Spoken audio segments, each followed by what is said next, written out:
I'm Barbara McMillen, and our spotlight tonight is on Wayne Willingham.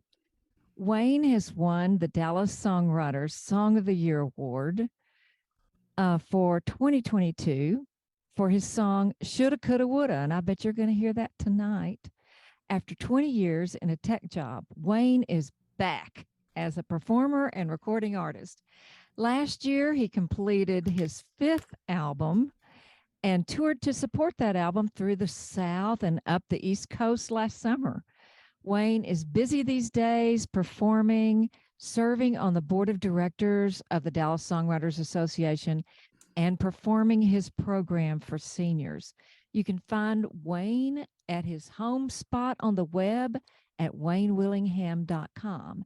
Please welcome Wayne Willingham. He's coming. There he is. Hey, Wayne. It is always great to see you. Good to see you too. I'm looking forward to this program. It's going to be really great. You've got some good songs lined up for us. And so your first song, what are you planning for us for your first song? You know what? I was thinking I was going to go back a couple albums. There's one that I wrote when I was up in Oregon, and it's called Portland.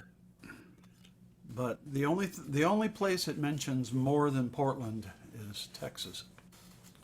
And I think you've heard this. I don't know if you have or not. But ready This to is go? so Portland was which album was that? Second, third? That was on the third one, The Ring. Okay. All right, great. And Yes, take it away. let it paint. It's going to paint a picture. Bet she's waking up in Texas, eyes blue and bright as a Texas dawn. Bet she doesn't even miss me in Texas. Bet she doesn't even count all the days I've been gone. I bet the sun's speaking over the trees.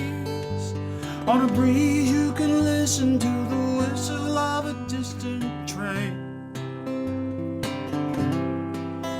While the sun is speaking up over Texas, I remain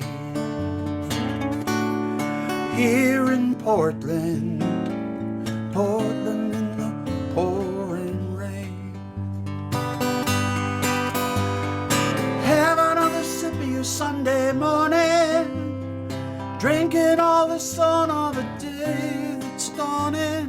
Tell everybody in Texas it's not the same. Here in Portland, Portland in the pouring rain.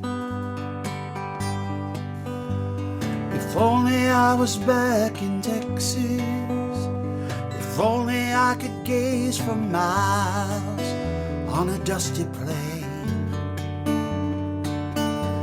If I could fall asleep in Texas, I wouldn't even care if I ever woke up again.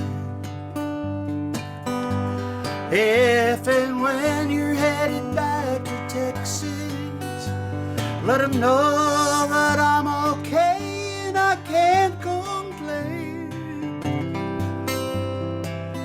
Tell that pretty little lady in Texas it's not the same. Here in Portland, Portland in the pouring rain. Oh.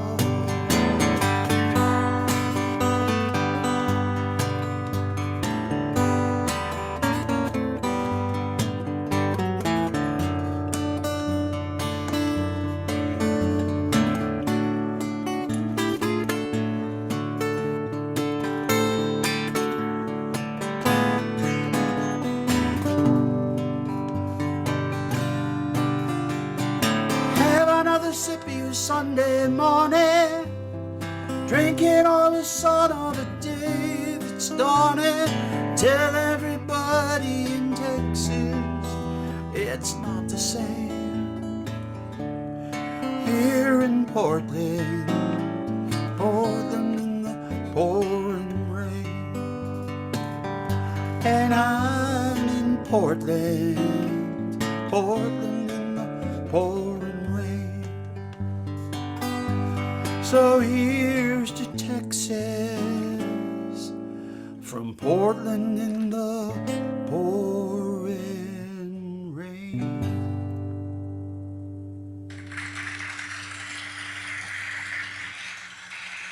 They like you, Wayne. Hey, Wayne, on your loud parts, back off just a little bit. It was overpowering just Okay. a little bit. Yeah. Okay. So, I hey, get excited. let's talk a little bit about the story behind that song. Well, I was playing in Portland. This would have been May of 19, I guess. I think it was May 3rd or 4th, something like that. And I was playing at a place called Cafe Artichoke, and we were all there for the sound check, and there was 4 acts going up, and we all did our sound checks, and we're kind of milling around afterwards. And the doors hadn't opened yet, and I didn't know anybody, so I'm just walking through the place, and I kind of heard a conversation over here. I heard somebody say something over here, and the two of them mashed up in my head, and that's where Portland in the pouring rain came from. And I immediately went to my iPad and wrote that down in my hook book. And eventually, later that night, I was at my hotel, and I got awakened by this huge crash of thunder. And I opened the door to the hotel, and I looked out, and it's kind of rolling hills, beautiful area. And I looked at the those big digital clocks with the numbers about yay high, to see what time it was, and it was 4:45 a.m. I remember seeing that in a big bright LED, and I started thinking about what time it was back in Texas, and that brought up the Bet She's Waking Up in Texas line, and everything kind of rolled from there. I wrote most of that song driving home to Texas from actually from Seattle, where I'd gone the next day. So that's how it came about. Well, that's cool. So just let me ask you about Texas. You've been in Texas since the 80s. You moved down here in the 80s from Michigan. Yep, 39 years now. Uh-huh. So you consider yourself a Texan now? Oh yeah, much more than a Michigander these days. Mm-hmm. Anytime I go visit my friends back in Michigan, they say, "You talk funny," and I say, "No, you do." Well, what do you got next for us? Well, boy, that's a good question. You know what? Let's do something. This is the favorite song of mine of our good friend Bobby Montgomery, and we're sending thoughts out to Bobby right now. But and I'll be careful on those louder parts on this one. This is from Temptation Row that came out last year. And this is a song about, let's just say it happens in a honky-tonk, and it's about a lady of a certain age.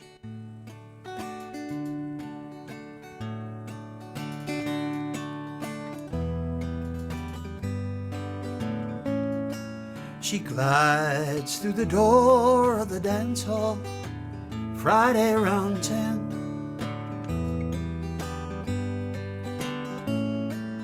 Takes off her coat, checks her makeup, greets all her friends. Gathers her courage and straightens her dress. Waits for the song to begin. And she sways and she swirls and she offers her hand to the air. She laughs as she twirls, though you know that there's nobody there. Floats in his arms as she did way back then. She's more than remembering when. She's not dancing alone anymore. She's dancing with him. 49 years every Friday they stroll through the door. All eyes upon them, they circled as one across the floor. Ghost of a partner still guides every move, graceful as ever before. And she sways and she swirls like the girl who was Bella the Ball. No need for a mirror to know who's the fairest of all. Floats in his arms as she did way back then. She's more than remembering when. She's not dancing alone anymore. She's dancing with him. She's not dancing alone anymore. She's dancing with him. Dancing with him. Dancing with him.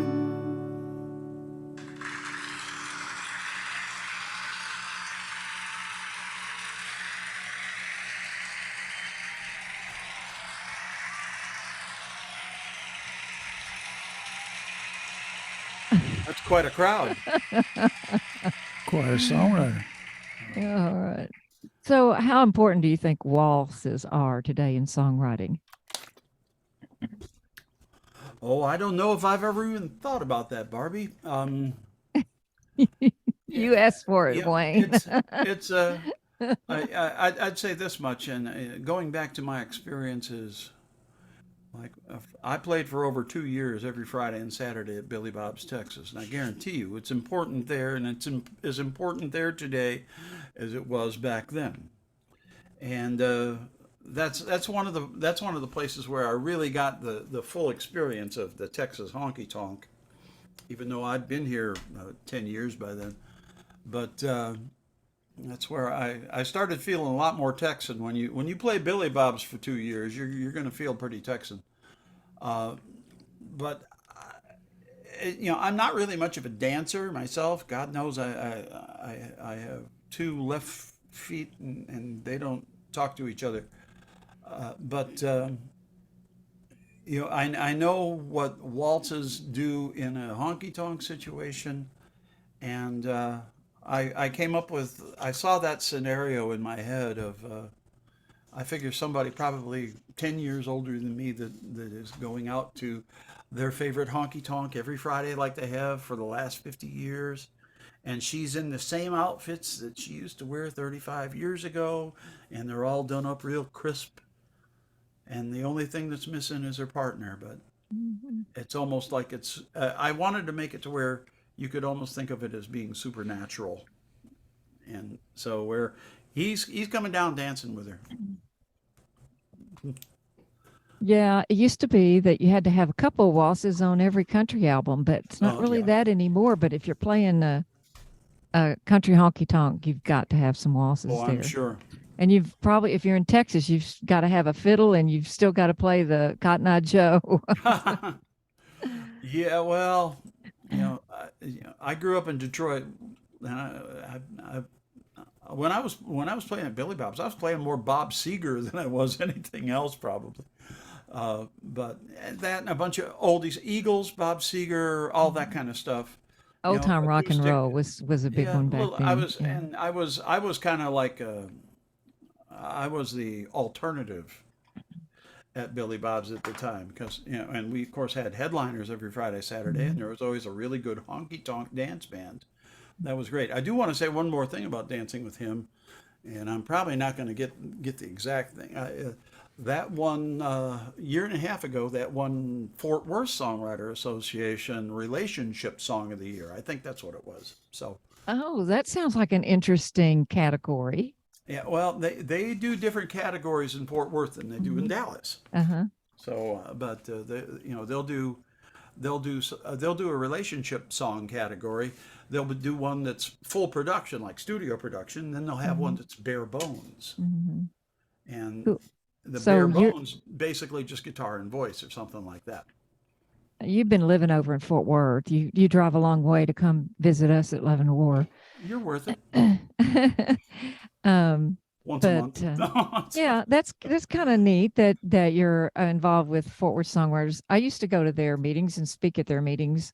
And that's a good group. It's totally different. Fort Worth is very different from Dallas. Absolutely. And but I love Fort Worth. I used to play over there too. It's a fun town. So it's funny. When I first moved to Dallas, Fort Worth, I lived in the Colony, which at that point was a remote outpost. It's not anymore. No, but it's just part of that's on the way out to Love and War and places like that.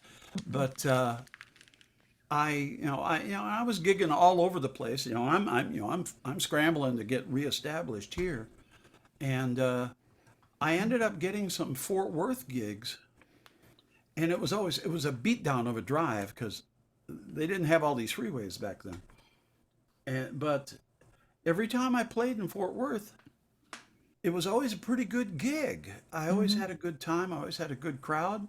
And I'd be driving home at 2 a.m. on these lonely highways and thinking, Fort Worth's always been good to me. For us too, when I played over there, it was just a good little down home bar, that we played in. We were a blues band. We played in Tootsie's, and it reminded me of an Austin place. They had a tree growing up in the middle of the club, and it was just a really cool place. So I like Fort Worth too. I'm like that. I'm like you.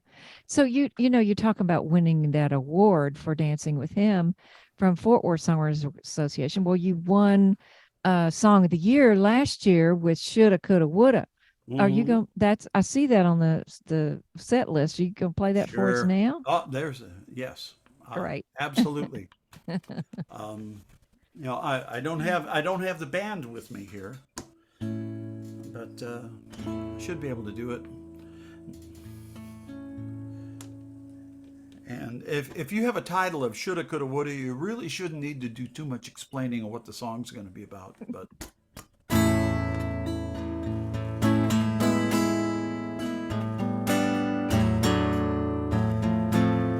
smiling on the outside, dying on the inside.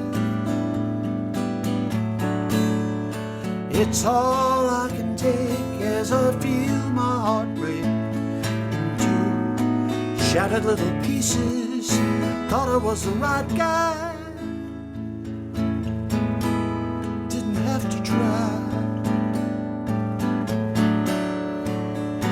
I think that there was a plan, but you had every reason to set yourself free, and it's so painful to me to see you look so happy with him. Now I know that I should have been a little smarter. I could have tried a little harder, and I would have been a better kind of man for you.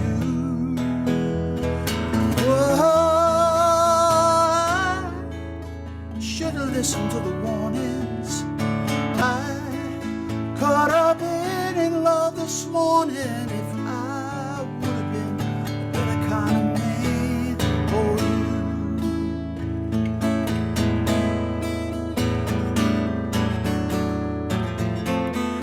No, it's not the first time, gonna be the last time. I hardly knew what I was doing to you. I was thinking just to myself. Now the tables have turned, there's a lesson I've learned. I'll never let it happen again. Now I know that I should have been a little smarter. I could have tried a little harder if I would have been a better kind of man for you.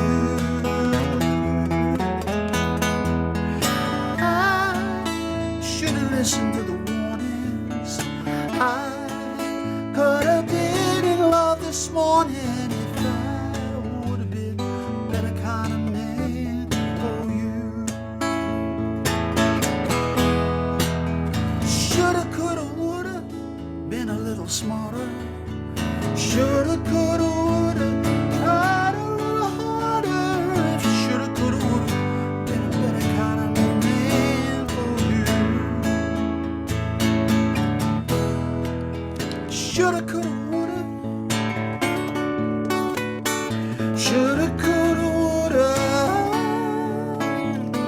shoulda, coulda, woulda, been a better kind of man for you. Shoulda, coulda, woulda, been a better kind of man for you.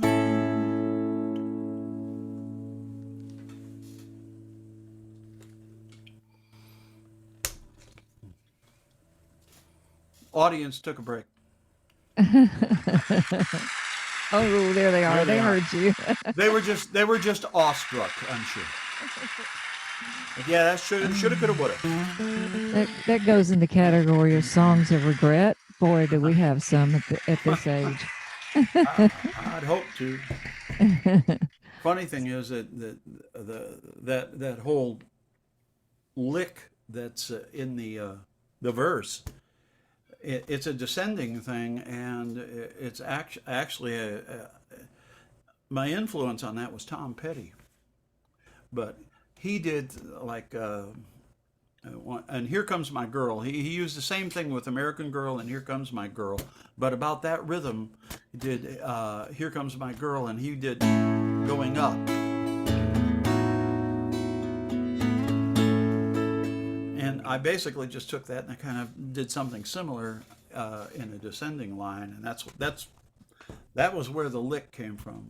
And I'm one of these weird people that I usually come up with music before I even have a hook, and so that's what I had. I said, now find something to put with it. And that's kind of a good way. You know, I'm like you. I keep a hook book, you know, and so I've got a list of hooks and things will gel for a while.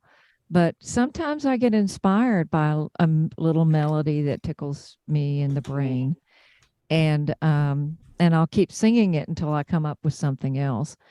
I Yeah. know that you've recently been co-writing a little bit with Michael Roth, but Yes. before that, were you co-writing with anybody or? Actually, Dancing with Him was my first ever co-write with, I believe you know John Terry. He's over here, lives in Burleson. He's a member of Fort Worth. That's where Well, I. didn't he used to run it? He used to run the Fort Worth Songwriters Association. Well, he was involved in it, but he's actually a chapter coordinator, co-coordinator with me for the Nashville Songwriters Association International Fort Worth chapter. Mm. So, you know, I'm involved in all three. So And you talk about networking, that, you know, and it's important as a songwriter to be able to Mhm. network with these groups, organizations, and to learn. We're always Very. learning how to songwrite and getting ideas and stuff. Absolutely. That's And good. I've when I first came back to playing after I was gone for a long time, I didn't pick up a guitar for 18 years, but when I decided to start writing songs, would have been about 2016, and I was looking for, is there songwriter organizations around here? And I knew about Dallas from before because I knew you 100 years ago, but it was 100 years ago for me. It was probably 5 for you. But I wonder if there's a Fort Worth one. I found out there was, and I found out they met and they did their open mic 4 miles from my house. So I Super. would just go up there and like have dinner or a drink and listen and decide whether is my stuff good enough for this. And I decided it was. So here I am.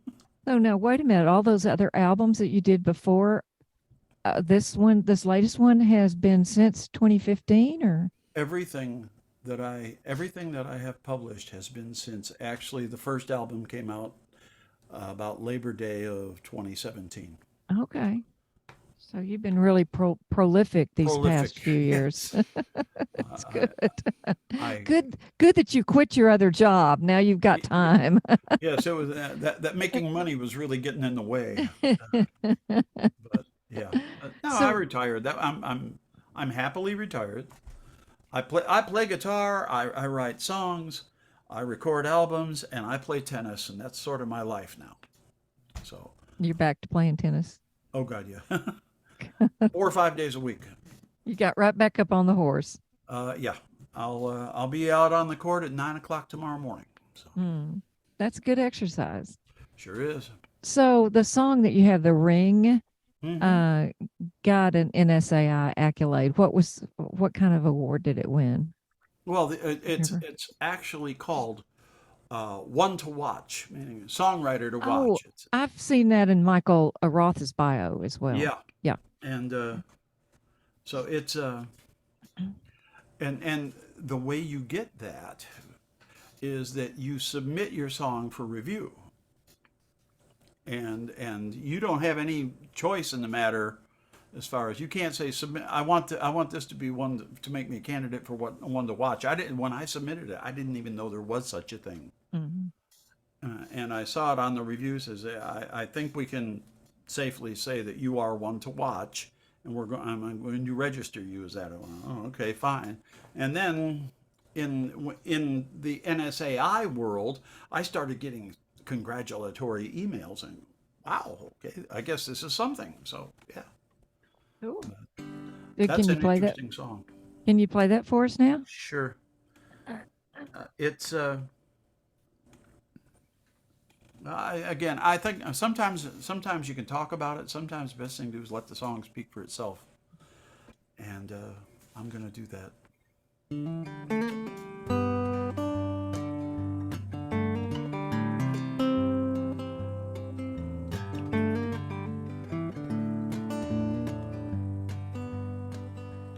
Good to see you. Welcome home.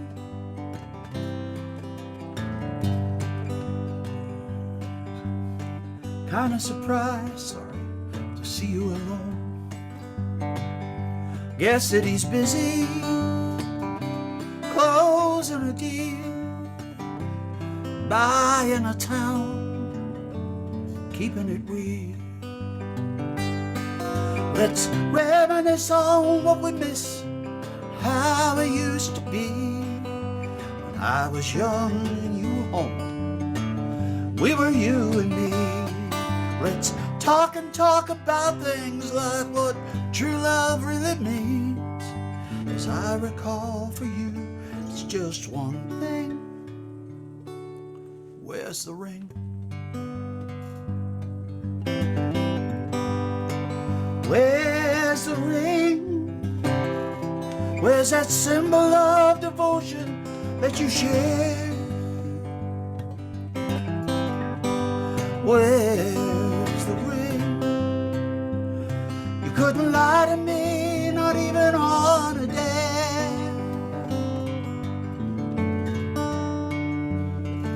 He's bought you beads and baubles for your hands, for your hair, but there's the thing. Where's the ring?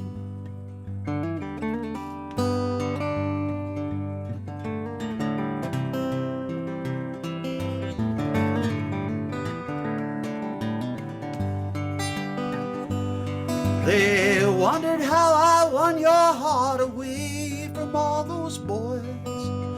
They wonder why I'd let you go, as if I had a choice. They wonder how I feel to see you walking like a queen. I still see that girl in faded jeans.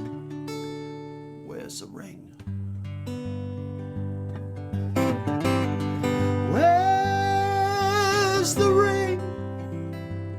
Where's your laughter? And what's happened to your smile? Where's the ring?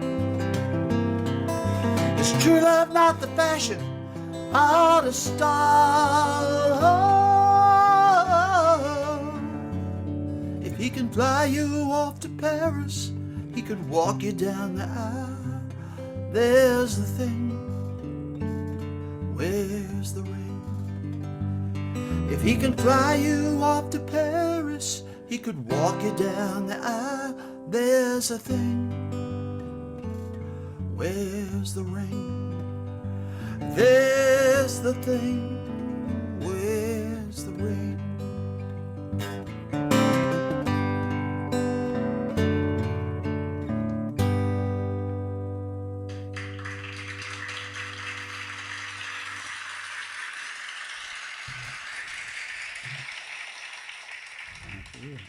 Audience is back from their break. Good. I can see why that got accolades for NSAI. You know, the good thing, once I was at a workshop in Nashville, and the panelist said we were supposed to go and play our songs, and they said, you shouldn't have to introduce the title of your song. We should know the title of your song, the way your song is structured. And certainly we know the title of your song, the way that song is structured, the way you pause before you say your hook, which is also the title, and which really makes it stand out. And today in the streaming world, it's so important because we need to know titles so we can call them up to stream them. That's true. But the rebel in me says once in a while I'm going to just fly in the face of that and do whatever I want. But that's, like I said, I'm just a contrarian by nature, I guess. But not in that song. And then at No. the end of the song, you keep repeating your hook at the end, so there's no doubt what that song's about. Yeah. And Yeah, the only way you could come up with something different for a title on that is instead of calling it The Ring, it could be Where's the Ring? But I chose to go with the shorter title, and also I liked it enough to where I decided that would be the name of the album. So, but yeah, it's actually it's gotten me a little bit of attention, and one thing I've heard from people, I've had people come up. I had somebody in Charlotte, North Carolina, come up to me. Young guy, of course, everybody's young compared to me. Me had been 30 or something like that. And he said that one line just got to me in that song. What line? And he didn't quite get it right, but it's the one where if he can fly you off to Paris, he can walk you down the aisle. That's a good line. And, oh yeah, that's one of those when you get that one down on paper and you look at it and go, okay, that's good. So that's you nice. mentioned you're being on tour and stuff. You know, when I first met you, it was in a garage apartment over off of White Rock. Yeah, And okay. you were a booking agent at that time. Yes. You I've know, always been attracted to business. What can I tell you? and so you booked yourself a tour last summer, and you're continuing to book yourself. Tell us a little bit about what you did as a booking agent back then, and how different is it now? Oh boy. Well, it's different now that and back then I was doing everything I could to book other people to where I didn't have to go out and gig because I was trying to get out of it. I was trying to pull my way out of it. And but it and then I was just hustling. It's sales more than anything else. But I tried to be fair to my artists and so on. And for what I'm doing now, when I go out and I do a tour, and I had to do a lot of homework, but most of the homework is now it's all on the computer. I get on a basically a web browser and I do research, and I have a few places I subscribe to where I can get the venues and so on for myself. And I'm just looking. I have one client now, me.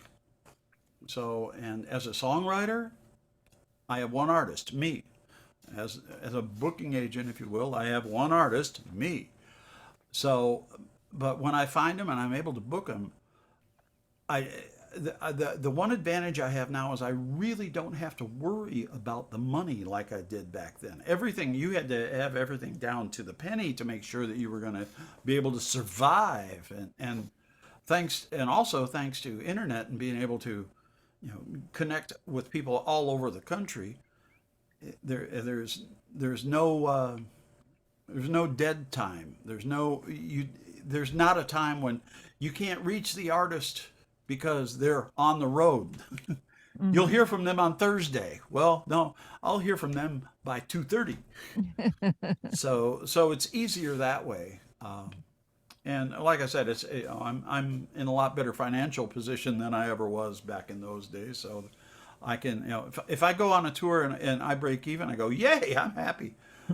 Um, last September, I went, Virginia, and I worked my way down all the way to Florida.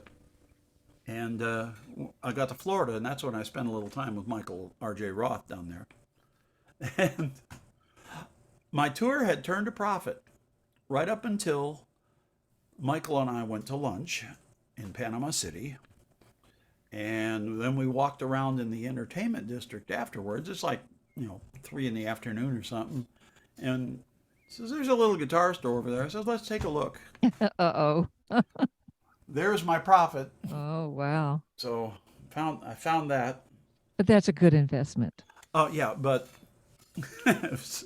I was so proud of myself for having actually turned a profit on a tour.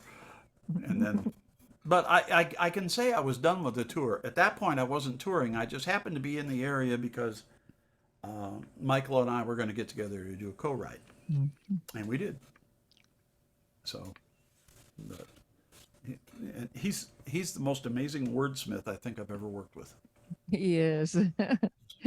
He has a tendency to have some dark stories, though. Oh So, yes, very, very. It's a, I like to. I'm one of the few of like a lot of my cohorts who writes some happy songs, and if I'm looking for a co-write for a happy song, I'm probably not going to be looking Michael up, but I pretty much have those down. so are you selling merch and stuff on tours? I remember, like, A little. back in the day, there was a so I can't think of their names now, but they were doing a college music tour, college music journal tour, and they didn't hardly make anything at the gigs, and they were really Mhm. getting from gig to gig on the merch that they sold. Killbilly was the name of their band. Yeah, I remember them. Yeah. Yeah, I do a little bit with merch, but I really don't do much. People don't want pictures of some 80-year-old guy here. So, no, I'm not 80 yet. But and And nobody's buying CDs anymore. Nobody has any CD right, players. and yeah. I was with a friend yesterday. I met this guy, a fellow songwriter, and we exchanged CDs, and both of us said, "Do you have a CD player at home?" And he said one. I said, I have three, but one of them's in a 12-year-old iMac, so I think it Mm. works. But but what I do for the most part is I have the QR codes, and people can scan it with their phone, and it will take them to my merch page, and they can download the albums there. Mhm. And so everybody says, well, get people to go to Spotify and get the spins. I go, I just don't think I'm ever going to get enough spins to make that worthwhile to me. No. Yeah. And for 60 million spins, somebody buys 3 CDs from me, and I'm way ahead. Yeah. And even though they can go, you can go to Apple Music or Amazon or any of the usual stores and get everything I have, no doubt Mhm. about it. But you'll get probably a better deal just buying it direct from my website, and I end up making more money. So, so do you have a little card that you put out on the table that has the QR code, or? Yeah. Uh, Actually, what I do is I have it on in one of those clear plastic stand-ups, okay. Uh-huh. and it has you know a lot of hype about how wonderful I am, and then it says, "Here's where you." Well, Okay, good idea. I even do that for the senior song show, and to get them to go to listen to. I love my seniors. I can't help it. They're just so fantastic, and I don't do original material for them at all. I do nothing but like oldies, like 50s and mostly early 60s. And but I it's know. nice to keep my hand in on that kind of stuff. I used to do that. I had so much fun doing that. I quit at COVID-19. I just never went back to it. Well, I decided last year I was doing a few because somebody had asked me if I would do some at a couple of these places, and I did. And then about a year ago, I said, "Well, let's formalize this into something," and I call it Senior Songs, my senior Mhm. song show, and I do about a dozen a month. So we're having a blast. I did And one that's today. I'll great. do They another one love to tomorrow. have a man there. There's mostly women in those That's true. assisted living That places, is and they true. love to have men come in and Yeah. sing to them. Anyway, I was talking about positive songs. Let's do one. So is a little more time positive or No, no? Okay. Whoops. I was going to say I can go with the time thing. Let's do a fine time, and Oh, a little more oh time yeah. Yeah, yeah. is that I love that song, and it's brand new. But this is one I this is from my actually everybody did a COVID album kind of, and this is my COVID album song, the opener from it, and that album is called the Stonehill Sessions because at the time I lived on Stonehill Drive and we couldn't use the studio, so I basically had a studio in my house. I Well, hated let's that. talk a little bit about that after you do this song. Okay. All right.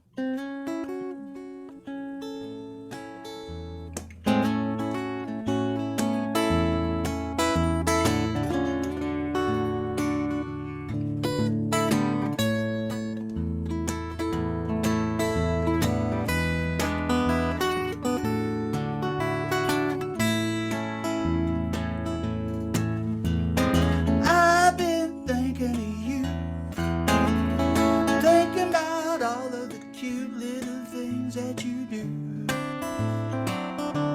when you don't mean to.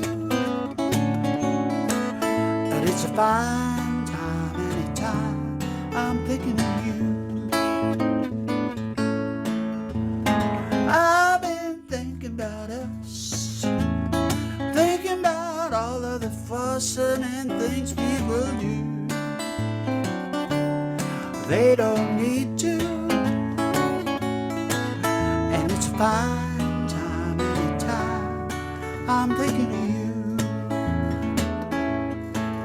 In the morning or the springtime, when the sun is high over sunny skies, in the evening or when those leaves are dry, or the coldest night, I'm thinking of you.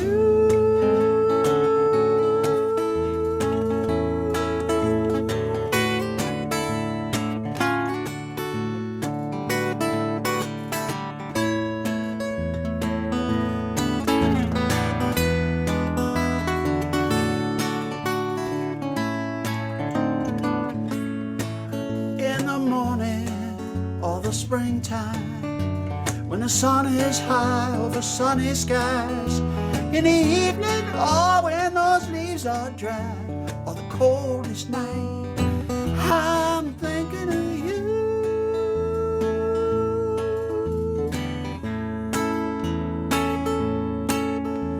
I'm here minding my own, waiting for you to come home, 'cause I'm feeling blue. I'm missing you, and it's a fine time anytime I'm thinking of you. It's a fine time anytime I'm thinking of you. It's a fine time. Ah.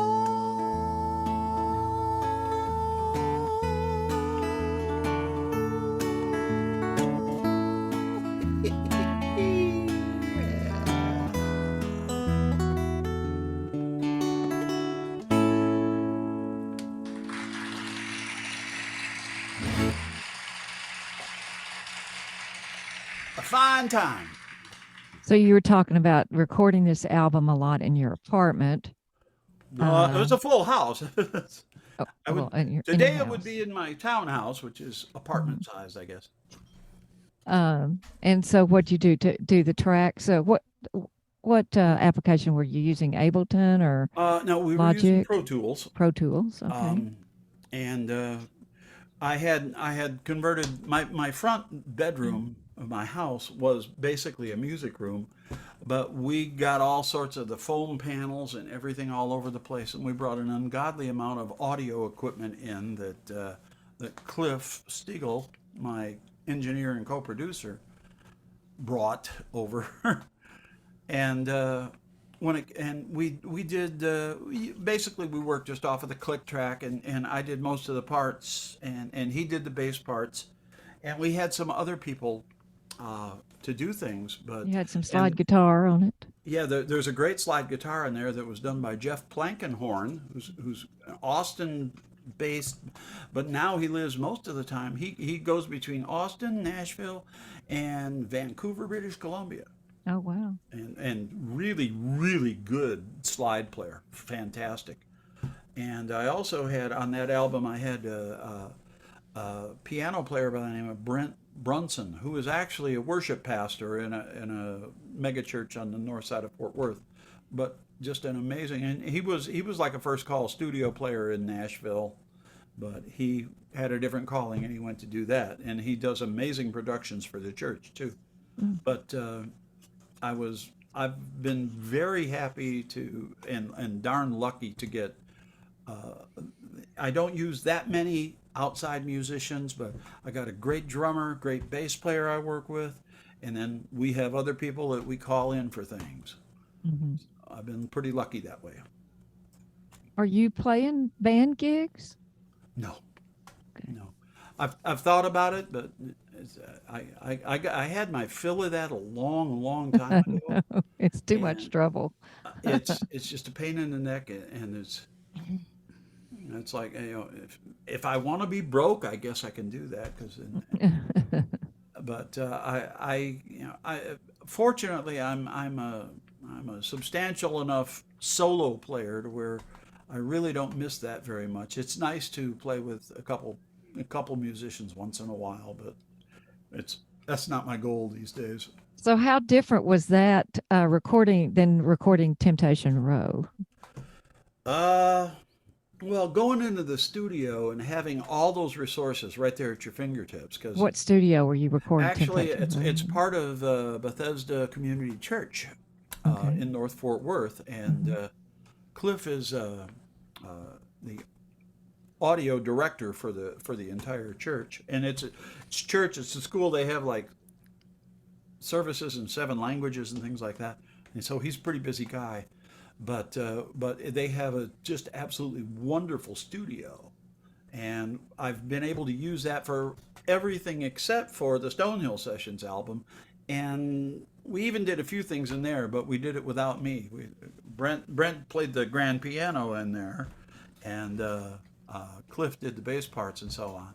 Is he But kin to Red Steagall? nope, No. nope, it's spelled differently. Oh, it is. Red Steagall has Steagal, Oh, and, okay. and Cliff doesn't have an A in there. He says it seems appropriate because he never got one in school either. But All let's see, how right. we doing on time here? So, well, I think we need to hear a song from the new album, or we need to hear a new song that you've written, right? Okay. You've written some brand new songs recently, right? Yes, I have, Uh, and right now, Which we're one? we're writing towards a new album, and the working title right now is Mulligans and Swan Songs, because I figure I'm going to do a couple songs that I previously recorded, but I'm going to revisit it, and this may be the last album, so we'll call them Swan Songs. But of all of them, and I really like what we're coming up with, but this is the most meaningful one to me. This is about the one thing that all of us have only so much of, and we don't know how much that is, and we don't know if we can get more.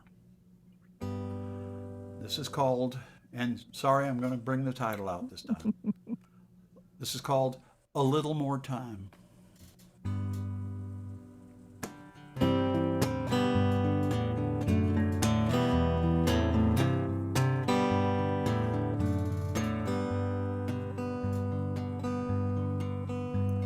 Seems so simple when you're 6 years old.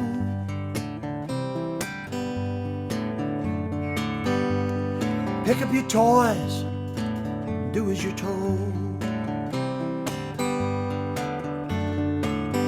Mom says it's late, better say goodnight. You're begging her, please, just a little more time.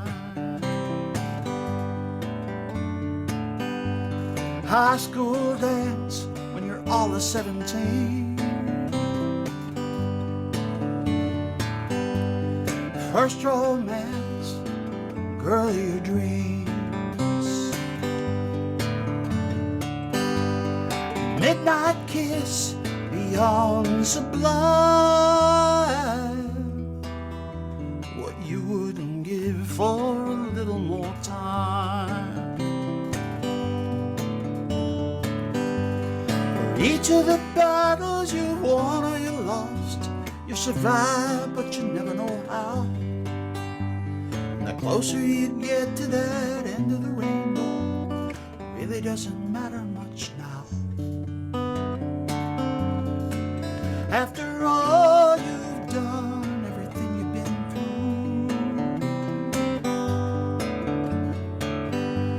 through, hoping this world won't forget about you.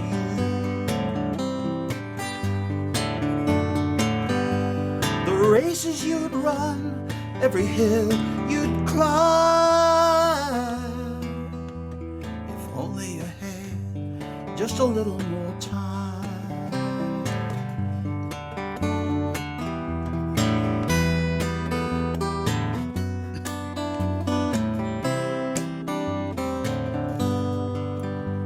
The closer you get to that end of the rainbow, really doesn't matter much now. After all you've done, everything you've been through,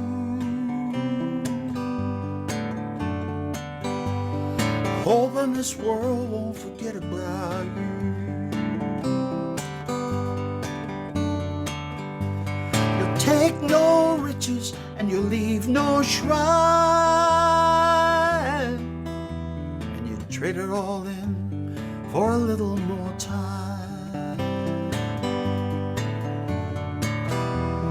Trade it all in for a little more time. Trade it all in for a little more time.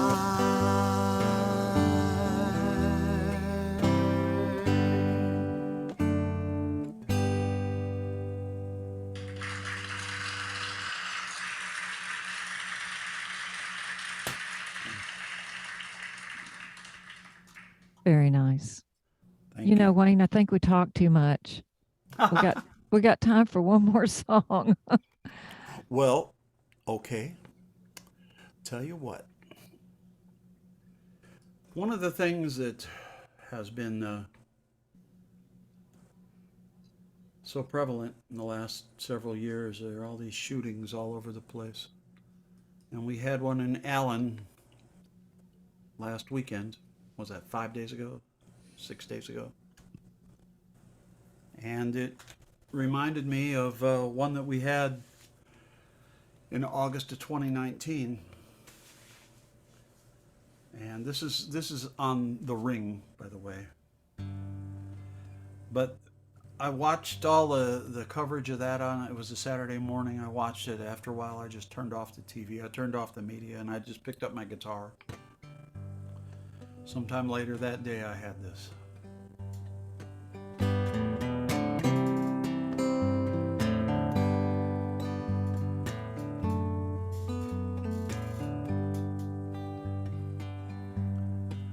It doesn't matter if you're red or blue or black or white or brown.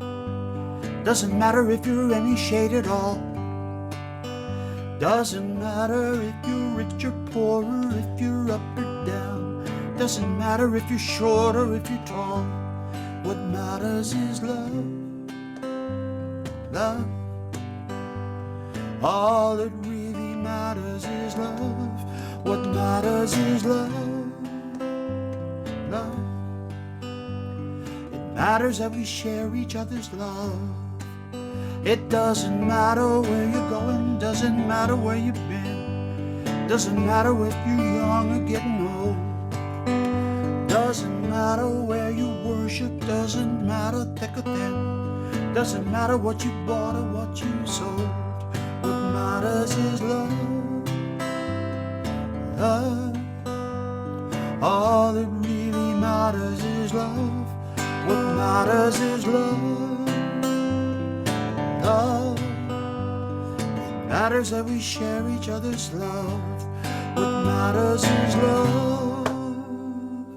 Love. All that really matters is love. What matters is love.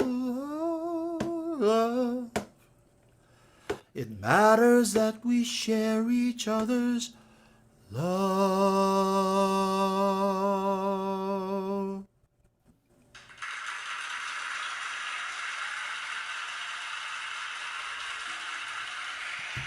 Perfect song for today and every day, really. Very nice, Wayne. Thank you so much for being here with us today. Oh, thanks for having me.